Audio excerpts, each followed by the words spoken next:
So I'm here today at the Australian War Memorial. I'm here to visit the new exhibit, the F111, that has just recently arrived about a month or so ago. I'm quite happy to see this one because this is the first F111 that I ever came across when I was in the Air Training Corps in Townsville back in 1978. We got to visit it on the RAF base, and it's the one that I bumped my head on when I was walking backwards to fit the F111 that was parked beside it into the frame.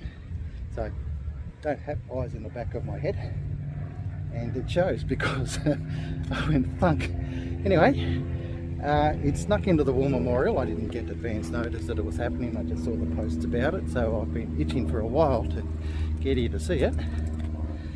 And now here I am. Enjoy these photos. I've entered through the new underground front foyer area of the War Memorial. It's very spacious, mostly just for the gift shop and front counters. Entering into the old aircraft hall, which is actually quite empty compared to what it used to be like, but it still has a couple of old traditionals there, like the P-51 Mustang, the MiG-15 and the Sea Fury.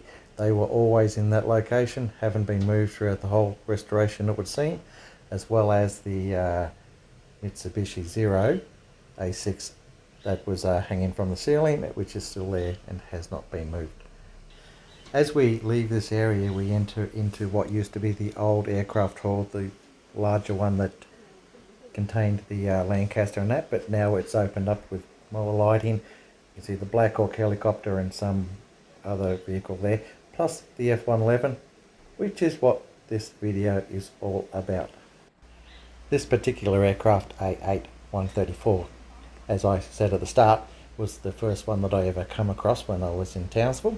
It originally was an F111C model aircraft, but was later converted to an RF111C reconnaissance version of the F111.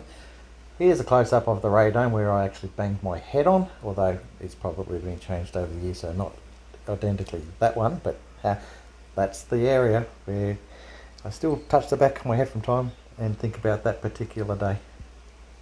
So this aircraft was one of the first 24 aircraft ordered for the Royal Australian Air Force and was actually handed over to the RAAF on the 8th of June 1973. Its first flight, however, in the USA was made on the 18th of November 1968.